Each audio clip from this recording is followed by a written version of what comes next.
সুমন, আপনাকে দিয়ে আলাপটা শুরু করি। দেশে এলএনজি খাত নিয়ে, গ্যাস নিয়ে যা চলছে সেটা আপনি জানেন, এবং আমরা যদি 6 তারিখ থেকে হিসাব করে লম্বা সময়ের মধ্যে দিয়ে আমাদের যেতে হচ্ছে। একটা বিষয় দেখুন, প্রতিমন্ত্রী বলেছেন সপ্তাহখানেক, মন্ত্রী বলেছেন 10 থেকে 15 দিন, যেটাই হোক হয়তো সমাধান হবে, না হয়তো উপায় নেই।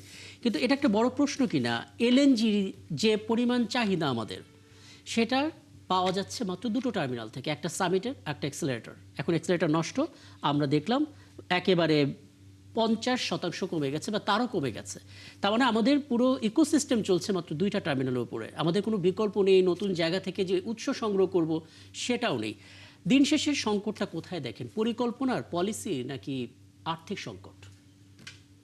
সবকিছুই যদি মোটা দেখে 1 নম্বরে রাখতে বলি, আমাদের এভারেজ আমাদের চাহিদা হচ্ছে দৈনিক 3800 মিলিয়ন ঘনফুট। হ্যাঁ, বরাবরই আমাদের কিন্তু ঘাটতি থাকে। এভারেজ আমরা যেটা পাই সেটা হচ্ছে 2700 মিলিয়ন ঘনফুটের মতো।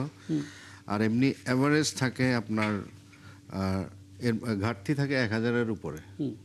তো আপনি দেখেন যে একটা বিশাল একটা গ্যাপ কিন্তু থেকেই কিন্তু এই যে ডিস্ট্রিবিউশনগুলো সেগুলো হচ্ছে। আর যেটার কারণে যে মহেশখালী যেটা এলএনজি টার্মিনালের সমস্যার কারণে যেটা হচ্ছে, তো আপনি দেখেন যে আপনি গ্যাস এমন একটা আপনি প্রেশারটা, গ্যাসের যে প্রেশার যদি পর্যাপ্ত না পায়, তো এখানে কিন্তু আর ওইটা দিয়ে কিন্তু কোনো কাজ হয় না। একদম। যেমন আপনি নর্মালি আপনার 7 থেকে 8 পিএসআই লাগে প্রেশার, যে আপনি যেটা কাজ করবে আপনার। তো সেটা সেই জায়গাটা এখন আছে কোথাও কোথাও 1, কোথাও 0 থেকে 2 এর মধ্যে। এই প্রেশারে কিন্তু আসলে পয়েন্টে নেমে মানে এসেছে। একদম যা তা অবস্থা। জি। তো এই অবস্থায় স্বাভাবিক এটার নগরবাসী এটা আপনার রাস্তায় অলরেডি গাড়ি কিন্তু কম, যানবাহন কিন্তু কম।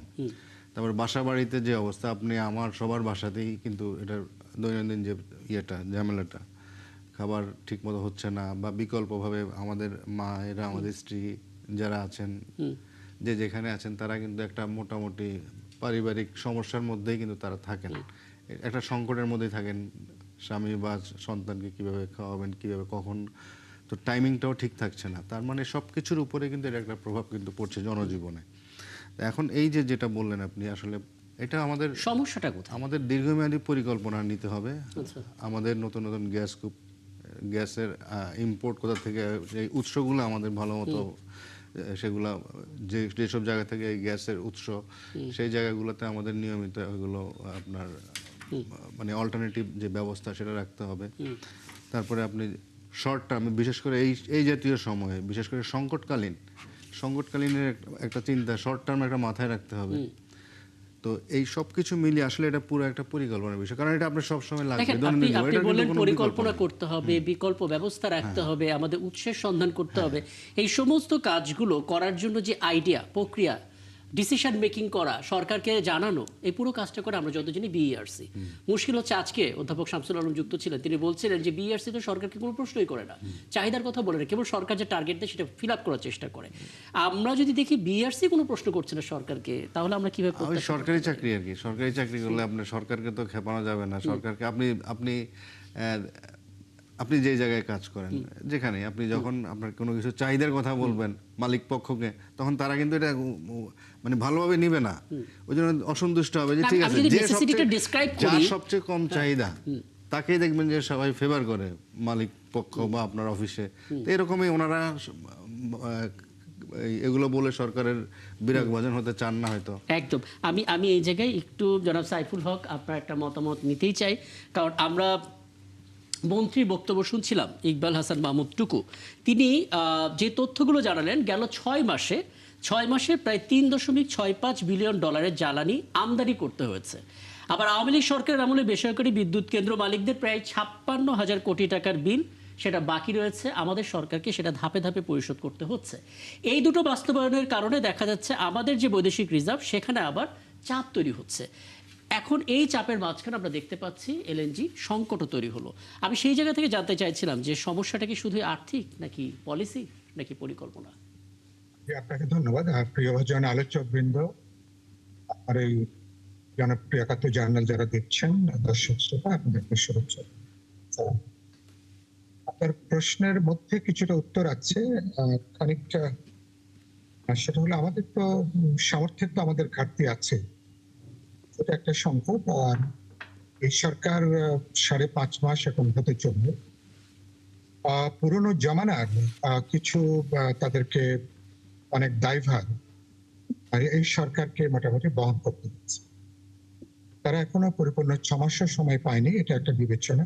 জি যেহেতু এটা এটা আমাদের উন্নয়ন অগ্রগতি বা সকল ক্ষেত্রে এটা একেবারে অগ্রাধিকারের তালিকার মধ্যে বিদ্যুৎ জ্বালানি খাতটা একেবারে শীর্ষে। সুতরাং এটা বিশেষ যত্ন, বিশেষ মনোযোগ, বিশেষ অগ্রাধিকার এটা দাবি করে। আপনি আমার সাথে একমত হবেন যে পলিসিটা চলে আসছে গত 1.5-2-2.5 দশক ধরে আমাদের জ্বালানি ক্ষেত্রে আমাদের বিদেশ নির্ভরতা। এটা আমাদের সংকটের বেসিক যদি কারণ বলেন, উৎস মূলের একটা বড় কারণ হচ্ছে এই জায়গাতে। জি যেটা আমরা দেখলাম যে মাঝখানে ইরানের সংকটের কারণের জন্য কিভাবে জ্বালানির সংকট এখানে তৈরি হয়েছে। জি এখন এবার যে সংকটটা প্রত্যক্ষভাবে ইরানের এই ক্রাইসিস না হলেও বলতে পারেন আমাদের অল্টারনেটিভ গুলো আমরা খুব সীমিত। এরকম উল্লেখ করছিলেন মাত্র দুটো বড় কোম্পানির উপরে আমাদের নির্ভরশীল। জি সম্ভবত এখানে আমাদের বিকল্পটা বাড়ানো দরকার। আমাদের বিকল্প উৎসগুলো আমাদেরকে বের করা দরকার। এ ধরনের দুর্যোগ অথবা কোনো একটা ইমার্জেন্সি যদি তৈরি হয়, এটা ইন্টারনালি হতে পারে, এটা এক্সটার্নাল কোনো ফ্যাক্টরের কারণে হতে পারে। তাহলে এই ইমার্জেন্সি কিভাবে আমরা সামাল দেব, তাহলে সেটা আপনাকে এক ধরনের সেফটি মেজার হিসেবে এটা আপনাকে আগে থেকে বিবেচনার মধ্যে এগুলোকে রাখা দরকার। জি আর যেটা বললেন, সরকারকে ইতিমধ্যেই তো গত 5.5 মাসে বিশাল অঙ্কের টাকা দিয়ে জ্বালানি যেমন কিনতে হয়েছে, আর পুরনো আমলের প্রায় 56,000 কোটি টাকার উপরে আয় দেনা পরিশোধ করবার একটা দায়িত্ব ঝুঁকি সরকারের মধ্যে আছে। কিন্তু সংকট হচ্ছে জনজীবনে, বিশেষ করে শিল্প বা সমস্ত ক্ষেত্রে একটা স্থবিরতার জায়গা কিন্তু তৈরি হয়ে যাচ্ছে। একদম আমরা একদম নিশ্চিত আমি আসলে হ্যাঁ, এই অংশে যেহেতু আমরা আলাপটা ছোট করেই করব, কারণ জি, বিরতিতে যেতে হবে। আমি মানুষের সংসদ সদস্য রাশেদুল ইসলাম রাশেদ আপনার কাছে আসবো। তার আগে আমি একদম সরাসরি যারা কাজ করছেন তাদের সাফারিংসটা একটু শুনতে চাই। ফিরোজ হায়দার খান, তিনি বিএনপি নেতা, একই সঙ্গে বাংলাদেশ ইট প্রস্তুতকারী মালিক সমিতির সভাপতিও বটে। ফিরোজ হায়দার খান, আপনি একটু বলবেন আসলে ইটের যে শিল্প, সেই শিল্প অনেক রকমের চড়াই উতরাই পরিবেশ প্রতিকূলতার মধ্য দিয়ে চলছে, এটা আমরা জানি। এর মাঝখানে একটা গ্যাসের সংকটের কথা আমরা শুনতে পাচ্ছি, দেখতেও পাচ্ছি, মানুষের ভোগান্তি আমাদের চোখে পড়ছে। আপনাদের কারখানায় যারা এই পেশার উপরে জীবিকা নির্বাহ করছেন, তাদের দুর্ভোগটা আসলে কি দেখছেন? তারা কিভাবে কাজটা চালিয়ে নিচ্ছে ঠিক এই মুহূর্তে, ছোট করে? জি আসলে ধন্যবাদ আপনাকে এবং ৭১ টিভিকে এবং আলোচক বৃন্দকে ধন্যবাদ।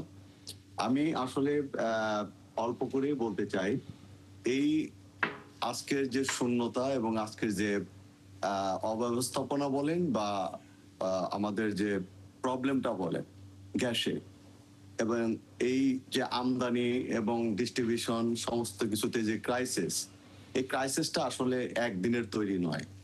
আমাদের বাংলাদেশের প্রথম প্রবলেমই হলো আপনার একটা জটিলতা তৈরি হয়েছে, আপনার ইনস্ট্যান্ট সেটাকে সমাধান করতে সবাই উঠে পড়ে লেগে যায়। মাস্টার প্ল্যান কথা হলো যে এটা একদিনে হয় নাই।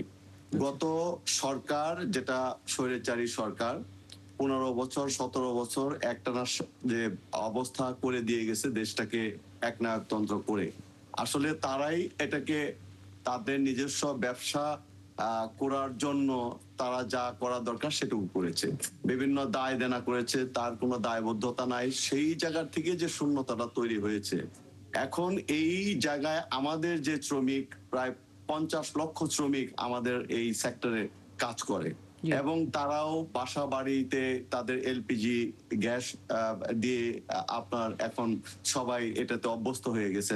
লাকড়ি চূড়া এখন প্রায় বিলুপ্তির পথে।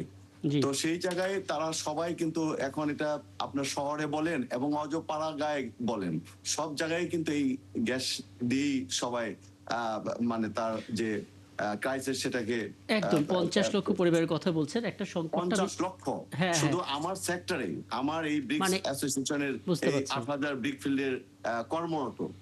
হ্যাঁ, তো সেই জায়গায় এই যে শূন্যতার দাম, যখনই একটা ক্রাইসিস তৈরি হয় তখন আবার কৃত্রিম দাম বৃদ্ধি হয়। কৃত্রিম দাম বৃদ্ধিতে তারা একটা অবস্থায় মানে জটিলতায় পড়ে যায়। বুঝতে পারছি সংকটটা, একটা ধারণা আমরা পেলাম নিশ্চয়ই। রাশেদুল ইসলাম রাশেদ, আপনার কাছ থেকে একটা বিষয় একটু জানবো এবং বলে রেখে আপনার কথা বলার মাঝখানে হয়তো আমি বিরতিতে যাব, আলাপটা শুরু করি।